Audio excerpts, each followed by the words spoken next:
निरंजन पीठाधीश्वर आचार्य महामंडलेश्वर स्वामी कैलासानंद गिरी जी महाराज,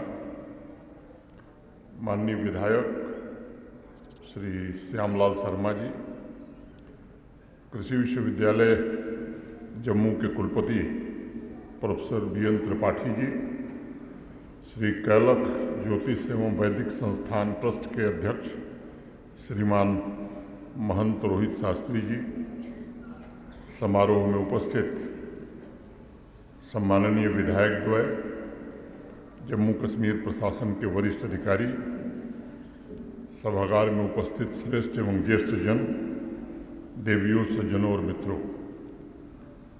मुझे अत्यंत प्रसन्नता है कि परम पूज्य स्वामी कैलासानंद गिरी जी महाराज को इस वर्ष के श्री कैलख संस्कृत रत्न अवार्ड से सम्मानित किया गया है।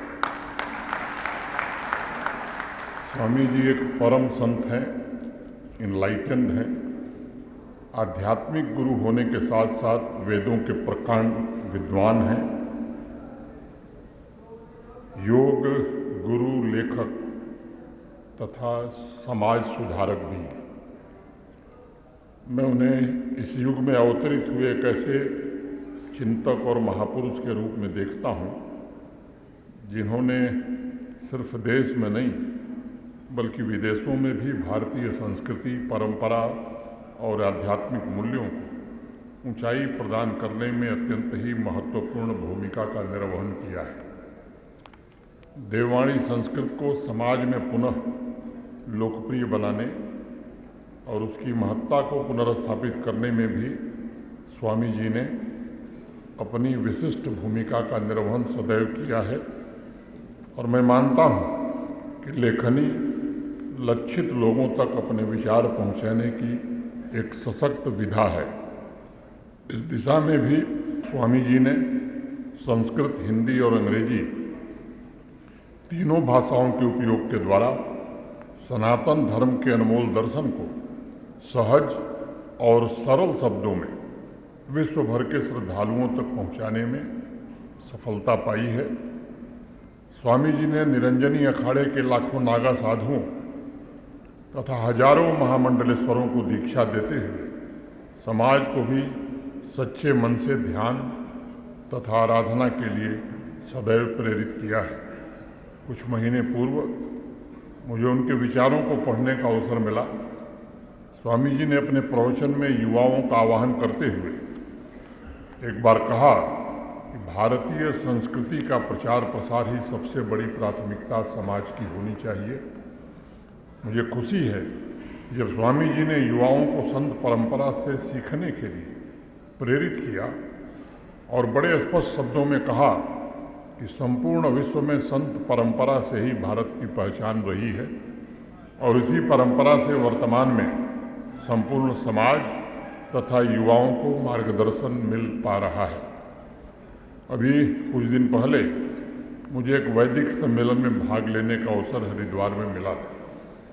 मुझे प्रसन्नता है कि भारत जिस तेज गति से विकास की ओर बढ़ रहा है उसका असर जनमानस को प्रभावित करने वाले अन्य क्षेत्रों पर भी पड़ रहा है। भारतवर्ष की हजारों वर्ष पुरानी परंपरा, सांस्कृतिक मूल्य अब जीवंत हो रहे हैं और बड़े आत्मविश्वास के साथ आज समाज का हर एक वर्ग सनातन धर्म के तत्वों को संरक्षित करने में अपने को आगे ला रहा है और अपनी प्राचीन ताकत को विकसित कर भारत की यात्रा का मजबूत आधार बनाने का प्रयत्न भी कर रहा है। मैं एक बात पर सदैव बल देता हूँ कि साइंस और संस्कार भारत की प्रगति को पूरे विश्व में यही नई पहचान दे सकते हैं। आप ध्यान से देखें तो भारतवर्ष दुनिया का एक अकेला देश है जिसके विकास में प्राचीन समय से ही संतुलन बना हुआ है। हमारी संस्कृति भौतिक और आध्यात्मिक समृद्धि दोनों पर प्राचीन काल से बल देती रही है। हमारी संस्कृति एक ऐसी जीवन पद्धति की बात करती है जिसमें भौतिक उन्नति और अध्यात्म के चरम शिखर का समन्वय हो। और इसलिए मैंने वैदिक सम्मेलन में भी सभी विद्वज्जनों से निवेदन किया था कि विकसित भारत की यात्रा को मार्गदर्शन देने के लिए हमें साइंटिस्ट और स्पिरिचुअलिस्ट दोनों प्रकार के लोगों की आवश्यकता होगी। समाज के इन दोनों स्तंभों को अपनी जिम्मेदारियों का निर्वहन करने के लिए तैयार रहना होगा। भारत अपनी समृद्ध ऐतिहासिक और सांस्कृतिक विरासत, अपने प्रतिभाशाली मानव संसाधन के साथ 2047 तक विकसित भारत के लक्ष्य की ओर अग्रसर हो रहा है। इस यात्रा में हर एक क्षेत्र के प्रबुद्ध जन, विशेष रूप से साइंटिस्ट, वैज्ञानिक और आध्यात्मिक पुरुष स्पिरिचुअलिस्ट को इस अवसर पर आगे आने और विकास की प्रक्रिया को नई गति देने की आवश्यकता है। आज कैलक संस्कृत रत्न सम्मान समारोह के अवसर पर मैं संत समुदाय, समाज के प्रबुद्ध जन और प्रशासनिक मशीनरी, इन तीनों का ध्यान कुछ महत्वपूर्ण बिंदुओं की ओर आकर्षित करना चाहूँगा और उनसे अपेक्षा रखूँगा उनकी सक्रिय भागीदारी का, और इसके लिए अनुरोध भी करूँगा। पहली बात तो यह है कि भारतवर्ष ने कभी भी एक तरफा यात्रा पर बल नहीं दिया।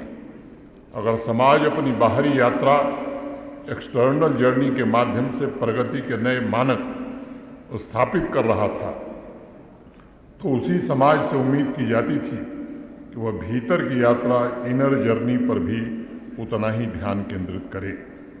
और इसलिए भारत में आध्यात्मिक उत्थान को हमेशा सामाजिक उत्थान से जोड़ा गया है।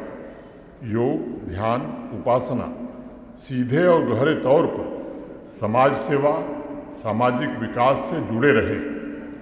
पूज्य स्वामी कैलासानंद गिरी जी महाराज, मैं मानता हूँ कि इसके एक जीवंत उदाहरण हैं। उन्होंने अध्यात्म के साथ साथ सामाजिक उत्थान के लिए अपना संपूर्ण जीवन समर्पित कर रखा है। और इसलिए आप सबसे मेरा पहला आग्रह होगा कि हम एकजुट समाज के रूप में सेवा का व्रत लें। अभी स्वामी जी ने भी एक श्लोक के माध्यम से सेवा के बारे में बताया। अथर्ववेद में हमारे यहाँ कहा गया है, शतहस्त समाहर सहस्त्रहस्त संकिरः, 100 हाथों से कमाओ और 1000 हाथों से दान करो।